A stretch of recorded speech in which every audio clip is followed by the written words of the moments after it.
فاض چودھری آپ کو مبارک دیتا ہوں۔ مبارک اس لیے دیتا ہوں کہ آپ نے یہ ایک آپ کا جو مائنڈ سیٹ ہے وہ ایک بڑا مختلف اور ایک ریفریشنگ مائنڈ سیٹ ہے کہ آپ نے فیصلہ کیا جب آپ کو منسٹری ملی کہ یہ جو ایک ڈورمنٹ منسٹری پڑی ہے اس میں کتنا پوٹینشیل ہے اور پاکستان سب کچھ بنا سکتا ہے۔ دیکھیں، میں آپ سب کے سامنے ایک چیز رکھنا چاہتا ہوں۔ جو چیز ایک قوم کو اوپر لے کے جاتی ہے وہ اس کے وسائل نہیں، یعنی تیل کے ذخیرے بیٹھے ہوں تو قوم پروگریس نہیں کرتی، ہیرے ہوں، سونا آپ کی زمین سے نکلے پھر بھی قومیں نہیں آگے بڑھتی، کیونکہ اگر بڑھتی ہوتی تو آج کانگو ایک بڑی امیر قوم بنی ہوتی، نائجیریا ایک بڑا دنیا کی فاسٹسٹ گروئنگ اکانومی ہوتی، اور بھی آپ دنیا کی قومیں دیکھ لیں۔ جو ایک قوم کو جو کوالٹیز اوپر لے کے جاتی ہیں وہ سب سے بڑی کوالٹی ہوتی ہے، انگریزی کا جو لفظ ہے سیلف بلیف۔ ایک قوم اپنے اندر بلیو کرنا شروع کر دیتی ہے، اور وہ جب بلیو کرتی ہے وہ جیسے جیسے وہ پروگریس کرتی ہے اس کے اندر یہ بلیف بڑھتا جاتا ہے۔ وہ ایک ایسے سٹیج پہ پہنچ جاتی ہے ایک قوم کہ وہ سمجھتی ہے کہ جو بھی ہمارے سامنے مشکل آئے ہم اس کا مقابلہ کر سکتے ہیں۔ ایک قوم جب اس مائنڈ سیٹ پہ پہنچ جاتی ہے تو وہ ایک انوینسیبل بن جاتی ہے، وہ کچھ بھی کر سکتی ہے۔ چھوٹا ایک برطانیہ اتنا سا ذخیرہ ساری دنیا کے اوپر حاوی ہو گیا، اس کے اندر کیا تھی، کون سی کوالٹیز تھیں کہ وہ دنیا کو فتح کر لیں۔ اور اسی طرح جب آپ اپنی تاریخ دیکھیں اسلام کی تو یہ ایک کبھی بھی دنیا کی تاریخ میں اس طرح کا فنومنا نہیں آیا، ایک تاریخ کا حصہ ہے کہ کیسے وہ لوگ جو کہ ہجرت کر کے آئے مدینہ میں 622 میں 622 AD میں، اور مشکل سے انہوں نے سروائیو کیا پہلے 5 سال، خطرہ تھا کہ وہ کمیونٹی ختم ہی ہو جاتی۔ ایک جنگ جیتے بدر کی، 313 لوگ تھے 624 میں 624، اس کے بعد مشکل سے بچے اگلی 2 جنگوں میں، اور پھر 636 میں مدینہ کے پہنچنے کے 14 سال بعد وہ جو ایک سپر پاور ہے رومن ایمپائر، بیزنٹائن ایمپائر، وہ ان سے ہارتی ہے یرمک میں، اور اگلے سال ان سے ہارتی ہے جو دوسرا ایمپائر ہوتا ہے پرشین ایمپائر، وہ ہارتا ہے کٹسیا میں۔ اور ہمارے نبی صلی اللہ علیہ وسلم کے دنیا کے جانے کے بعد، اس دنیا سے پردہ کرنے کے بعد 30 سال کے بعد وہ دنیا اسپین سے لے کے 50 سال کے بعد اسپین سے لے کے تقریباً ہندوستان پہنچ چکے تھے۔ تو وہ کیا چیز تھی؟ یہ میں اس لیے اپنی قوم کو کہتا ہوں بار بار اس فنومینا کو اسٹڈی کریں، کیونکہ اللہ ہمیں کہتا ہے کہ نبی صلی اللہ علیہ وسلم کی سنت پہ چلو۔ وہ کیوں کہتا ہے اللہ؟ کیونکہ ان سے کامیاب آدمی دنیا کی تاریخ میں نہیں آیا، اور وہ جو ماڈل تھا مدینہ کا، اس کے اوپر ایک دنیا کی ایک ایسا سویلائزیشن قائم ہوا اگلے 600 سال تک جو ہر چیز میں لیڈ کرتا تھا، لیڈنگ سویلائزیشن تھا، سائنسز میں سارے ٹاپ سائنٹسٹ مسلمان تھے۔ تو وہ جو ماڈل بیس کیا تھا وہ مدینہ کا تھا، اور اس لیے یہ ہمیں تو شروع میں سمجھ بھی نہیں آتی تھی کہ جی نبی صلی اللہ علیہ وسلم کی سنت پہ چلو، لیکن سنت پہ اس لیے چلو کہ وہ اگر انسان اس پہ چلتا ہے تو وہ دنیا کا سب سے کامیاب انسان بن جاتا ہے۔ اور وہ جو سٹیٹ تھی مدینہ کی، جو پرنسپلز انہوں نے بنائے تھے اس سٹیٹ کے، اگر آپ ان پہ چلو تو آپ کی قوم اوپر آ جاتی ہے۔ جب بھی مسلمانوں کی اگر آپ تاریخ پڑھیں تو تو ریوائول آئی ہے. تو ہمیشہ کوشش کی گئی ہے ان اصولوں کو اڈاپٹ کرو جو اصول تھے مدینہ کی ریاست میں. تو جو سب سے بڑا اصول تھا وہاں ایک سیلف بلیف آ گیا تھا. وہ اپنے آپ کو اندر بلیو کرنے لگ گئے تھے. ان کو نبی صلی اللہ علیہ وسلم نے جو ذہن کی لمیٹیشنز ہیں, جو غلامی ہیں, اس سے آزاد کر دیا تھا. یہ جس کو علامہ اقبال کہتے ہیں, جو شاہین تھا, مرد مومن کی بات کرتے ہیں, وہ ایک آزاد انسان ہوتا ہے. وہی صرف دنیا میں اوپر جا سکتا ہے سب سے. اس کے لیے ایک ذہن چاہیے ہوتا ہے جو بلیو کرتا ہے کہ کوئی بھی چیز ہو تو میرے لیے ناممکن نہیں ہے, میں سب کچھ کر سکتا ہوں.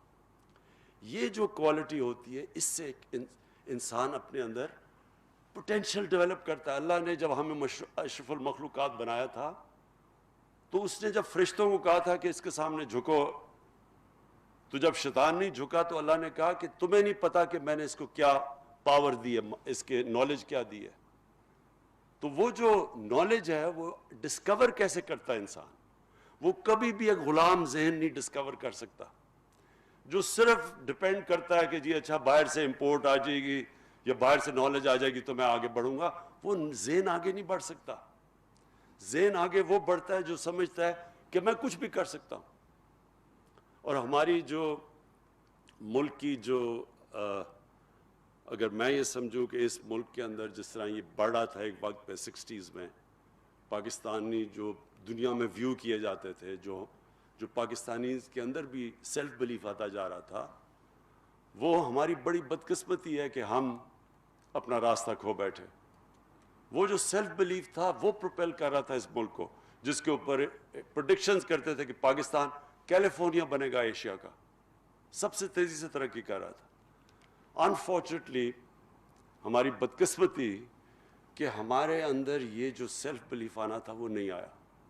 جو سب سے ایک چیز پلیز یاد رکھنا کہ جو ہم آرگیومنٹ سنتے ہیں, جی کلونیلزم آئی اور انہوں نے لوگوں کو ایجوکیٹ کر دیا, ہندوستان میں اگر نہ آتی تو ہم پتہ نہیں پیچھے چلے جاتے یا انگریز کی غلامی نہ ہوتی. کلونیلزم کا جو سب سے بڑا ایک قوم کے اوپر نقصان کرتی ہے وہ غلامی, وہ انسان کو جب آپ آزاد بھی ہو جاتے ہیں لیکن ذہنی غلامی رہ جاتی ہے. میں جب پہلی دفعہ پاکستان ٹیم کے ساتھ انگلینڈ میں ٹیسٹ کھیلنے گیا, میں 18 سال کا تھا, تو مجھے یاد ہے ہمارے سینئر پلیئر ہمیں کہتے کہ دیکھیں انگریز سے جیتنا تو سوال ہی نہیں پیدا ہوتا, اگر ہم عزت سے ہار گئے تو ہماری یہی جیت ہوگی. ہمارے اپنے سینئر پلیئر ہی کہہ رہے تھے. اس کا نتیجہ کیا ہوا؟ ہم جو میچ جیتنے لگتے تھے ہم وہ کہتے تھے, وہ ایکسپریشن آتا تھا کہ وی snatched defeat from the jaws of victory, کیونکہ ہم اپنے اندر ہی نہیں مانتے تھے کہ ہم جیت سکتے ہیں. جب آپ شروع میں کہیں کہ جی ان سے آپ جیت ہی نہیں سکتے تو آپ جیتیں گے کیسے؟ وہ یہ جو ابھی بھی کمپلیکس ہمیں پڑا ہوا تھا کہ وہ ہمارے سے وہ بڑے سپیریئر ہیں اور ان کی ٹیکنیک ایسی ہے, اور تو وہ جب تک وہ کمپلیکس رہا ہم نہیں جیت سکے تھے. جب ایونچولی جیتنا شروع کیا تو اس ذہن کو آزاد کیا. تو یہی جب میں نے شوکت خانم کا فیصلہ کیا بنانے کے لیے, تو میں جس سے کہوں کہ جی پاکستان میں شوکت خانم کینسر ہاسپٹل بن ہی نہیں سکتا. کیوں نہیں بن سکتا؟ کیونکہ اس کے لیے مختلف چیزیں تھیں, ڈاکٹرز چاہیے, اس کی اکوپمنٹ ہے, بڑی کیپٹل انٹینسو ہے, اس کے لیے انجینئر ڈپارٹمنٹ چاہیے ہوگی کیونکہ ڈائگنوسٹک اور پھر جو ٹریٹمنٹ کی اکوپمنٹ ہے وہ بڑی مہنگی ہے, ان کی مشینیں بڑی سینسٹیو ہیں, اور پھر ہمارے پاس آنکولوجسٹ نہیں ہیں, اور ساری چیزیں میں سنتا تھا. کیونکہ جی پنجاب گورنمنٹ نے پوری کوشش کی, وہ نہیں بنا سکی تو آپ کیسے بنائیں گے؟ اور جب یہ شوکت خانم کینسر ہاسپٹل بن گیا, پھر ہم نے فیصلہ کیا ہم ریسرچ کریں گے. کینسر سمپوزیم کیا ہم نے, انٹرنیشنل کینسر سمپوزیم. شروع میں ہمارے بڑے تھوڑے سے لوگ آئے, جو اب ہمارے کینسر سمپوزیم ہوتا ہے انٹرنیشنل کینسر سمپوزیم. کتنے ہیں فیصل؟ ہزاروں میں دنیا سے لوگ آتے ہیں, اور ہم پیپرز پبلش کرتے ہیں ہر سال جو کہ انٹرنیشنلی دنیا میں جاتے ہیں. کہنے کا میرا مقصد یہ ہے کہ یہ جو کرونا وائرس ہے اس نے 2-3 چیزیں ہمارے ملک میں سامنے لے کے آئی. ایک کہ اگر دنیا میں ڈیمانڈ ہو وینٹیلیٹرز کی تو ہر چیز آپ ضروری نہیں امپورٹ کر سکتے ہیں. اور اب سوچنا شروع کیا جس طرح فواد چودھری نے کہا کہ کتنا مشکل تھا وینٹیلیٹر بنانا. ملک جو نیوکلیر ویپنز بنا سکتا ہے جس کے لیے وہ ٹیکنالوجی چاہیے تو اس کے لیے کتنا مشکل ہے. اور پھر باقی جتنے بھی سینیٹائزرز یہ ساری ڈس انفیکٹنٹس یہ یعنی ایک 22 کروڑ کے لوگ عوام کیسے ہو سکتا ہے کہ ہم ہر چیز امپورٹ کرتے ہیں. بیکاز ہمارا جو مائنڈ سیٹ تھا اب تک وہ مائنڈ سیٹ سے ہم نہیں نکل پا رہے.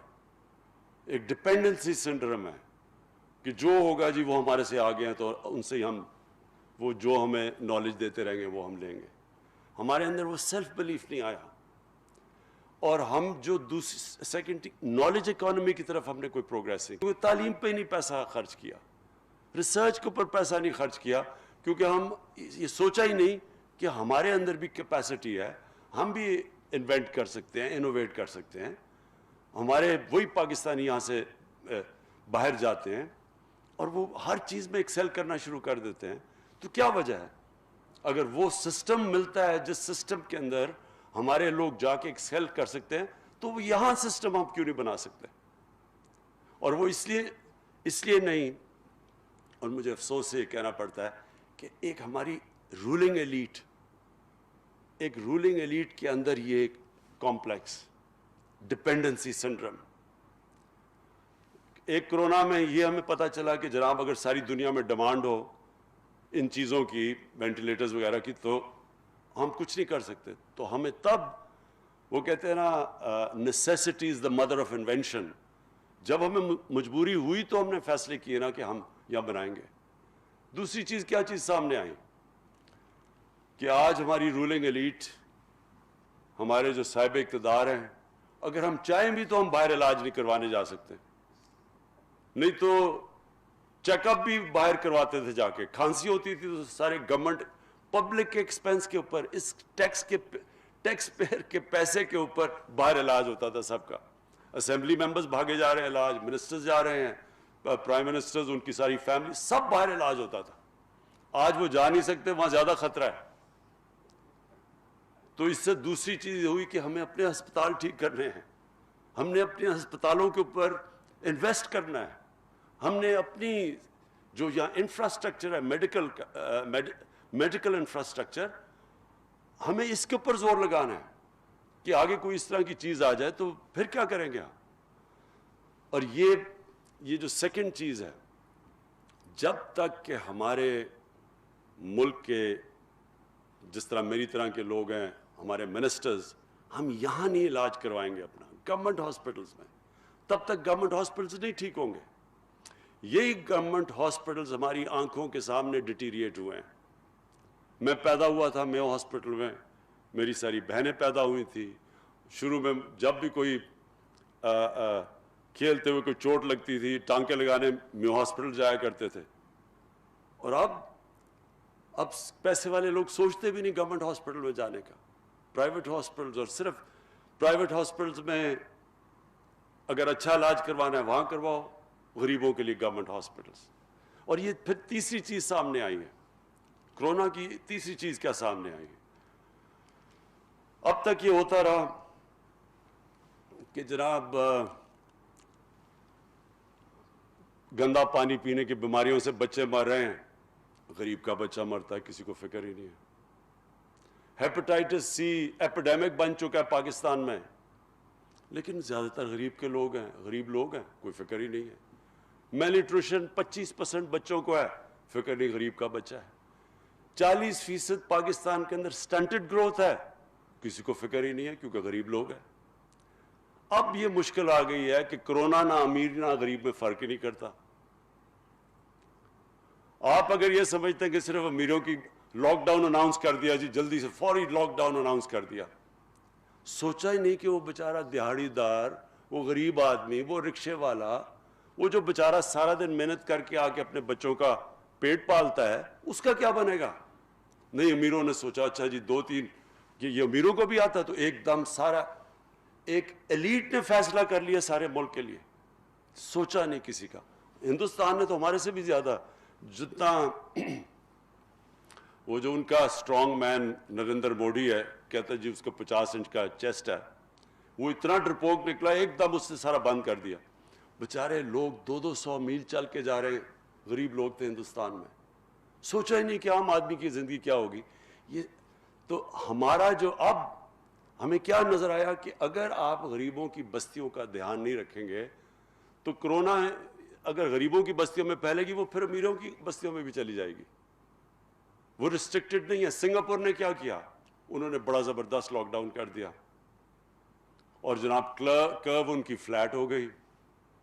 اس کے بعد لاک ڈاؤن کھولا, ایک دم کرونا پھر پھیل گئی. کیوں پھیل گئی؟ کیونکہ وہ جو سب سے ان کے غریب امیگرنٹ ورکرز تھے, جو 6-7 ایک کمرے میں تھے, ان کی انہوں نے فکر نہیں کی جب لاک ڈاؤن کیا ہوا تھا, تو ان کے اندر سے وہ پھیل گئی ساری, پھر سے ان کو اب لاک ڈاؤن کرنا پڑا. تو اس لیے ہمیں بھی جب فیصلے کریں گے پاکستان کے اب سے, تو ہمیں یہ بھی سوچنا پڑے گا کہ اس ملک کا وہ طبقہ جو کمزور طبقہ ہے, جو کچی بستیوں میں ہے, جو ہر روز فیس کرتا ہے, ہر دوسرے دن موت دیکھتا ہے, اس کے بچوں کا دیکھتا ہے کہ حال کے گندے پانی کی بیماریوں سے بچے مر رہے ہیں, یا وہ دیکھتا ہے کہ یہ ہیپاٹائٹس سی ہر جگہ پھیلی ہوئی ہے, لیور خراب ہو رہے ہیں, جلدی مر رہے ہیں. تو ان لوگوں کو ہم آج کہہ رہے ہیں کہ جناب کرونا آ گئی ہے تو آپ بند ہو جائیں, سوشل ڈسٹنسنگ کریں. پہلے وہ ڈسٹنسنگ کیسے کریں؟ 6-7 ایک کمرے میں, کہ جی ہاتھ دھویں صاف, پھر وہاں پانی نہیں ہے, پانی کی بڑی قلت. سو اس لیے ملک آگے جب بڑھتا ہے, سو میں وائنڈ اپ کر رہا ہوں کہ جب ملک بڑھتا ہے تو ایک ملک ایز اے ہول بڑھتا ہے, ایک ایلیٹ اوپر نہیں جاتی. یہ جو ہمارا ایلیٹس کلچر بنا ہوا تھا, جس کی وجہ سے سارا ڈپینڈنسی سینٹر بھی ہے, بیکاز جو ہماری ایلیٹ تھی وہ اتنی متاثر تھی مغرب سے کہ وہ سوچتی نہیں تھی کہ ہم کبھی ان سے مقابلہ کریں گے, تو ہر چیز امپورٹ کرتے رہو. یہ سوچا ہی نہیں کہ ہم اپنی ملک کو کھڑا کریں گے. یہ سوچا ہی نہیں کہ اگر ایلیٹ کے حالات اچھے ہیں تو وہ سوچا ہی نہیں کہ عام آدمی کے حالات کیسے ہیں. اور کبھی بھی ایک امیروں کا جزیرہ جس میں غریبوں کا سمندر ہو, وہ کبھی بھی ملک آگے نہیں بڑھ سکتا. چائنا نے ثابت کیا, 30 سال پہلے چائنا کیا تھا. آپ 30 سال پہلے چائنا جاتے آپ بلیو نہیں کریں گے کہ وہ آج جدھر وہ پہنچ گیا. لیکن انہوں نے کیا کہ انہوں نے 70 کروڑ لوگوں کو غربت سے نکال کے اوپر لے کے آئے. جب نیچے سے لوگوں کو اوپر لے کے آئے, ملک بھی اوپر چلا گیا. ہمارا یہ ہے جو آگے ہم نے جانا ہے, جو کرونا نے ہمیں چیز کیا سامنے لے کے آئی, کہ سب سے پہلے اپنے پاؤں پہ کھڑا ہونا ہے, اپنے ملک میں یہ چیزیں پروڈیوس کرنی, نالج اکانومی کی طرف جانا ہے, اپنے ہمیں سائنس اور ٹیکنالوجی کو آگے لے کے جانا ہے. یہ بڑی اچھی بات ہے کہ ساری جو امریکہ کے اندر جتنی بھی وہاں جو بھی چیزیں وہ انوویٹ ہوتی ہیں, چیزیں جو نئی لیٹسٹ ٹیکنالوجیز آتی ہیں, ساری آتی ہیں ان کی جو ڈیفنس ہے اس کی کنیکشن ہے پرائیویٹ سیکٹر کے ساتھ, وہ فیڈ کرتے ہیں پرائیویٹ سیکٹر میں. ساری انوویشنز اور نئی چیزیں اور انوینشنز اس طرح آگے آتی ہیں, اس طرح ان کا ملک اوپر جاتا ہے. ہمارا کوئی کنیکشن ہی نہیں تھا ڈیفنس پروڈکشن اور پرائیویٹ سیکٹر کے اندر. تو انشاءاللہ یہ جو آگے کا کورس ہم جس طرف جا رہے ہیں, وہ انشاءاللہ ہم اب انشور کریں گے جتنی بھی ہماری ریسورسز, اب پہلے تو 1-1.5 سال تو سروائیول میں ہی گزر گیا, اپنی اکانومی اسٹیبلائز کرنے میں لگ گیا, ڈیفالٹ سے بچانے میں لگ گیا. لیکن اب ہماری پوری کوشش ہوگی کہ ایک ویژن چارٹ آؤٹ کریں اپنے ملک کی, کہ ہم نے آگے جو جانا ہے ایک لانگ ٹرم پلاننگ ہو ملک کی, short term, medium term, long term, ایک پوری ویژن بنے ہماری, جو ہم اس کے اوپر پورے لگے ہوئے ہیں. اور انشاءاللہ قوم کو ایک پوری ویژن دیں گے, اور وہ جو ویژن ہوگی وہ ایک چھوٹے سے طبقے کے لیے نہیں ہوگی, وہ سارے ملک کے لیے ہوگی.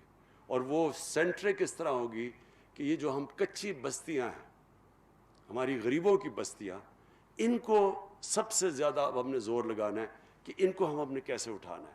وہ کون سی چیزیں ہیں جو کہ عام آدمی کو اوپر اٹھائیں گی, ہم کون سی وہ سٹیپس لے سکتے ہیں, کس طرح ہم لوگوں کو غربت سے نکالیں گے. اور ہم نے چائنا سے چائنا جب ہم گئے تھے تو ان سے ہم نے بڑی ڈیٹیلز پریزنٹیشنز لی کہ کیا کیا انہوں نے سٹیپس اٹھائے تھے کہ اپنے لوگوں کو غربت سے نکالنے کے لیے. اور اس کے اندر کی یہ ہے لانگ ٹرم پلاننگ. یہ جو ایک ملک چلتا ہے شارٹ ٹرمزم کے اوپر, وہ کبھی بھی یہ نہیں کر سکتا. ہمیشہ ایک لانگ ٹرم پلاننگ, ایک ویژن, اور اس کے بعد پھر ایک سیلف بلیف. جب ایک قوم بلیو کرنے شروع ہو جاتی ہے کہ ہم کچھ بھی کر سکتے ہیں, اور ہمیں ایک بہت بڑا جو ہمارے پاس مدد کرے گا, یہ جو ہمارا پروگریس ہے, اور جو یہ انشاءاللہ قوم اپنے پوٹینشیل پہ جب پہنچے گی, تو ہمارے پاس ایک ماڈل ہے. ہمیں پتہ ہے کہ ایک ہمارے نبی صلی اللہ علیہ وسلم نے ایک ماڈل بنایا تھا, ایک انسان کیسے اوپر جاتا ہے, اپنا پوٹینشیل اچیو کرتا ہے, ایک قوم کیسے جاتی ہے. اور ہمارا جو اثاثہ اس وقت ہے وہ پلیز یاد رکھیں اوورسیز پاکستانی ہے. ہمارے 90 لاکھ پاکستانی باہر ہیں, وہ ان میں سے ایک تو روزی کمانے کے لیے کافی گئے ہیں, لیکن کئی ایسے لوگ ہیں. ہمارا جو بیسٹ ٹیلنٹ تھا, کیونکہ ہم نے ایک سسٹم میں میرٹ نہیں رکھی, ایک سسٹم جو میرٹ کو ڈسکریج کرتا تھا, ہمارا جو بیسٹ ٹیلنٹ ہے وہ آخر میں ملک سے باہر گیا, اور وہ ہر فیلڈ میں ایکسل کرتے ہیں. سو ہم جیسے جیسے اپنے سسٹمز ٹھیک کرتے رہیں گے, ہمارے پاس یہ ٹیلنٹ واپس آنا چاہتا ہے, وہ واپس آئے گا.